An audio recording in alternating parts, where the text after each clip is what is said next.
जय जय श्री राधे श्याम। भाई हमारा विचार था कि कथा के बाद में अपने वृंदावन धाम जाएंगे तो, और आप लोग आना तो आप लोगों को घुमाएंगे, लेकिन एक जगह बीकानेर में जब यहाँ कथा शुरू हुई तो उसके एक दिन पहले फोन आया कि नवरात्रि आ रहे हैं तो उसमें देवी भागवत की कथा करना है। तो वहाँ 3 तारीख से देवी भागवत की कथा करेंगे। तो दिमाग में आया कि ये भी, अरे भाई ये कोई ऐसा मेरा कर्म है जिस कर्म से यहाँ बैठे हैं और प्रभु का भजन कर रहे हैं। तो कहा कि जरूर भगवान की सेवा होगी, तो 3 तारीख से वहाँ सेवा करके फिर मैं वृंदावन चला जाऊंगा। बोलो राधे राधे। तो भगवान कहते हैं कि भक्तों ने मोको नाना भांत नचायो, नामदेव ने बुलायो बाको छप्पर धरायो जाए, और नरसी ने क्या बोलते नानी बाई को मारा। वही एक कथा है नरसी महाराज कि नरसी ने पुकारो बाको भात को भरायो जाए। जो आप लोग मायरा बोलते हैं, हमारे वहाँ भाषा में इसको भात बोलते हैं कि नरसी ने पुकारो बाको भात को भरायो जाए, और द्रौपदी ने बुलायो बाकी लाज को बचायो, और नहीं करी देर मैंने तुरंत ही चीर बढ़ायो, भक्तन ने मोको नाना भांत नचायो। कि भक्त मुझे अनेकों प्रकार से नचाते हैं और उनके मैं अधीन रहता हूं। कि इस प्रसाद को किसी ने नहीं प्राप्त किया कि ना नैवम ब्रिंचो ना भो श्री रत्न संशया। जो भगवान का प्रसाद, भगवान की कृपा यशोदा रानी को प्राप्त हो रही है। यशोदा रानी को जो कृपा प्राप्त हो रही है, उधर नंद बाबा के गोकुल में नंद भवन के सामने आप लोग कोई गए होंगे तो वहाँ 84 खंबा है। नंद बाबा के गोकुल में 84 खंबा किस किस ने बैठे गए हो हाथ उठाइए आप लोग। तो वहाँ 84 खंबा है और गोकुल में मैन दरवाजा था, श्याम सुंदर उस उखल में बने हुए। तो ध्यान से देखा कि ये यमराजुन के वृक्ष ये हमारे दरवाजे पे कहां से आ गए हैं और क्यों खड़े हैं। तो हर व्यक्ति के अंदर तीसरा नेत्र होता है। एक तो ये 2 नेत्र हैं और एक यहाँ पर तीसरा नेत्र होता है। जिस व्यक्ति का तीसरा नेत्र खुल जाता है वो योगी बन जाता है। वो चाहे घर में रहे चाहे वन में रहे, कहीं भी रहे, वो योगी बन जाता है। तो भगवान ने अपने तीसरे नेत्र से देखा कि ये यमराजन के वृक्ष हमारे घर के आगे क्यों खड़े हैं। ध्यान कर लिया कि ये वृक्ष नहीं है, ये नलकूबर और मणिग्रीव है, कुबेर के बेटा है, भगवान शिव के सेवक है। और इनसे थोड़ी सी गलती हो गई थी। महात्मा देवऋषि नारद का इन्होंने अपमान किया था कि नारद का अपमान किया था नारद जी का, इसलिए इन्हें ये वृक्ष की योनि प्राप्त हुई। राजा परीक्षित ने तुरंत सुखदेव जी को रोका कि रुकिए रुकिए गुरुदेव, आप थोड़ा रुकिए। नारद जी ने श्राप क्यों उनको दे दिया कि जो भगवान शिव के सेवक और कुबेर के बेटा है, ये तो बड़े हैं, इनसे गलती कैसे हो गई। तो आजकल लोग दुनिया में ऐसे भी हैं कि जो जिसकी रोटी खाते हैं और जिसका नमक खाते हैं उसी का आराम करते हैं। तो महाराज तुलसीदास जी कहते हैं कि ऊंचे निवासी नीचे कर तूती, ऊंचे निवासी नीचे कर तूती, लेकिन सकल बधाई विभूति, लेकिन सकल बधाई विभूति। ऊंचे निवास नीचे कर तूती, ऊंचे निवास नीचे कर तूती, लेकिन सकल बधाई विभूति, लेकिन सकल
ऊंच निवास नीच करती थी, मतलब अच्छे स्थान पर बैठे हुए और उनकी सोच बहुत गलत है। तो आजकल लोग हजारों मित्र का बाना बना करके और शत्रु का काम करते हैं। मित्र का बाना पहन करके शत्रु का काम करते हैं। तो कहा कि ये सुखदेव भगवान कहने लगे कि भगवान शिव के सेवक और कुबेर के बेटा कैलाश के उपवन में मंदाकिनी नदी में नग्न होकर के नहा रहे थे अपनी स्त्रियों के साथ में। बारुड़ी नाम की मदिरा बारडी नाम की मदिरा पी करके नग्न होकर के स्नान कर रहे थे। उस समय यदृच्छा स्वाभाविक देवर्षि नारद वहां से निकले। तो स्त्रियों ने तो कपड़े पहन लिए और इन्होंने कहा करे घड़े मोटा घूमते फिरे। उन जो कुबेर के बेटा है नरकुबर और मणिग्रीव, उन्होंने कहा हमें क्या मतलब होंगे बाप जी, अपने लिए होंगे। उन्होंने वस्त्र नहीं पहने। उनको देख करके देवर्षि नारद ने कहा कि ये बहुत घमंडी हो गए, बहुत अहंकारी हो गए, लेकिन संत दयालु होते। उन्होंने एक गीत गाया कि जे मत वाले हैं, कुबेर के बेटा हैं, इन पर हम कृपा करते हैं, इन पर हम कृपा करेंगे।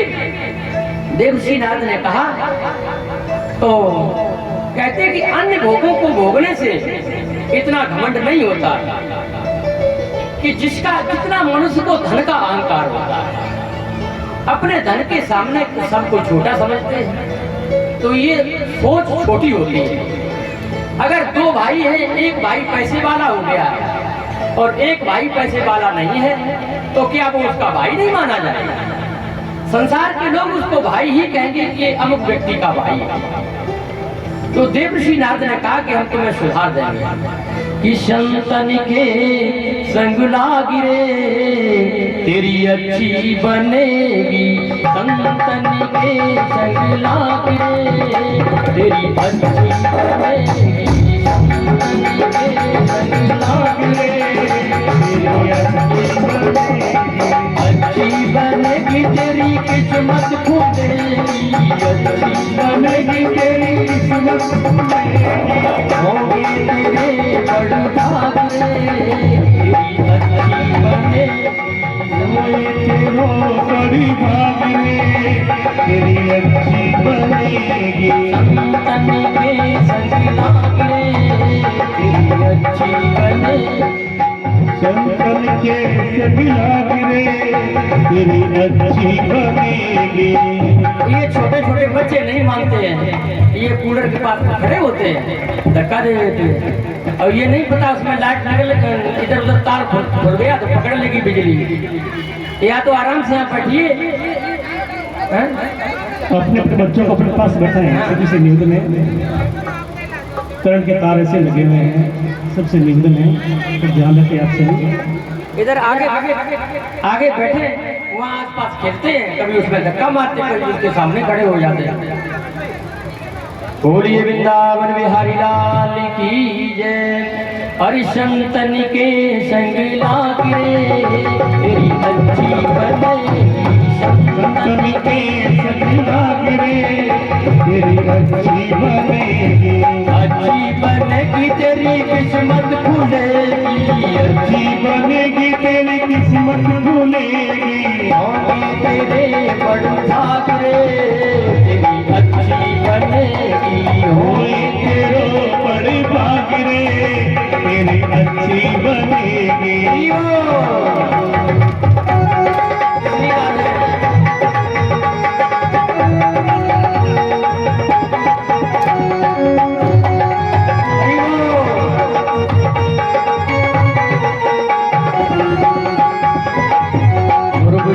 बन गई कैलाश जी की बन गई, गुरु जी की बन गई कैलाश जी की बन गई, गुरु जी की बन गई कैलाश जी की बन गई, गुरु जी की बन गई कैलाश जी की बन गई। हरि सिंह रूपली उधार रे तेरी अच्छी बनेगी, बन के संग लागे तेरी अच्छी बनेगी।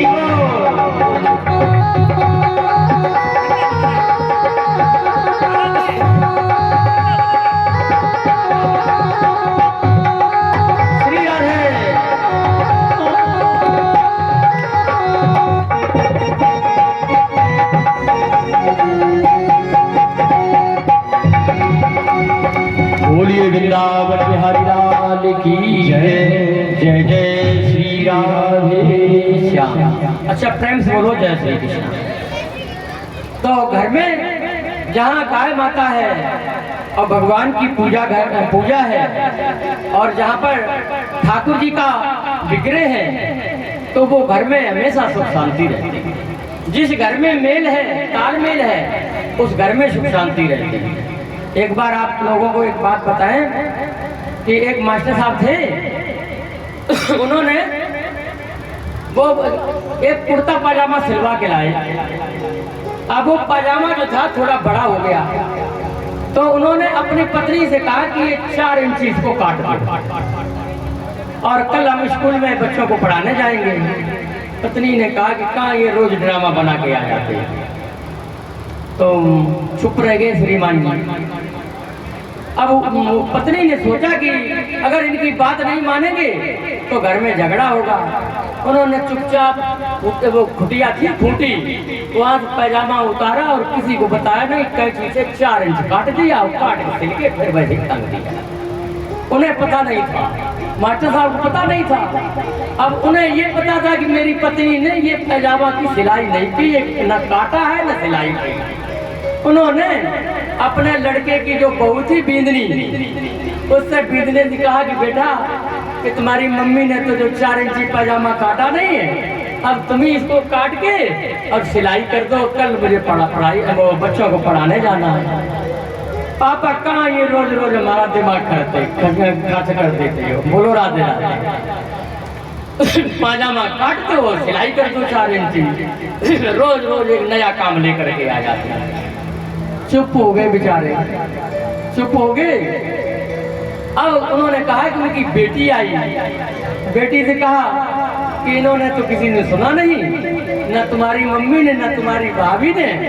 अब बेटी ऐसा करो कि तुम जो है ये 4 इंची पैजामा काटो, बस इसकी सिलाई कर दो, कल हम बच्चों को पढ़ाने जाएंगे। अब उसने भी 4 इंची पैजामा काट के सिलाई कर दी। पैजामा करते करते यहाँ तक हो गया, बोलो राधे राधे। अम्मा उन्हें श्रीमान जी को पता ही नहीं, पाजामा काटते काटते वो यहाँ तक पहुँच गया। बताया था इतना, अलग अलग मतभेद है ना घर में, तो बताया इतना। तो सुबह हुआ, नहा धो के जल्दीबाजी में पाजामा उतारा, तो वो तो पाजामा क्या, वो तो अंडरवियर बन गया, अंडरवियर बन गया। अब पत्नी से कहा कि हमने ये थोड़ी कहा था कि तुम ये सब पूरा पाजामा काट दो, हमने तो ये कहा कि 4 इंची काट के सिलाई कर दो। तो तुम्हारी किस्म, हमने केवल 4 इंची काटा और काट के सिलाई कर दी, कोटी भी रख दिया। तो फिर ये किसने ऐसा कर दिया? तो हमने केवल 4 इंची। लड़के की वो बींदनी से पूछा कि बेटा तुमने तो नहीं ये? नहीं पापा, बिल्कुल हमने बिल्कुल छुआ ही नहीं, केवल 4 इंची काटा है और 4 इंची काट के सिलाई करके हमने काट दिया, इसमें मेरी कोई गलती नहीं। अब बेटी से पूछा कि बेटी सबने 4 इंची काटा, पैजामा बिल्कुल साफ हो गया है, कि बताओ। बेटी से पूछा कि तुमने तो नहीं? कि पापा अपनी किस्म पापा, कि मैंने केवल 4 इंची काट कर बिल्कुल बढ़िया सिलाई करके काट दिया। तो इसका अर्थ क्या है कि घर में मतभेद है, मतलब मतभेद जहाँ होगा वहाँ सुख शांति कैसे है। तो मतभेद घर में नहीं होना चाहिए, जहाँ सुमतता संपत्ति नाना और जहाँ कुमतता विपत्ति निकालना। कहा कि ये कुबेर के बेटा है और नारद जी महाराज कहते हैं कि अन्य भोगों के भोगने से मनुष्य इतना मतवाला नहीं होता है जो एक धन का भी नशा होता है।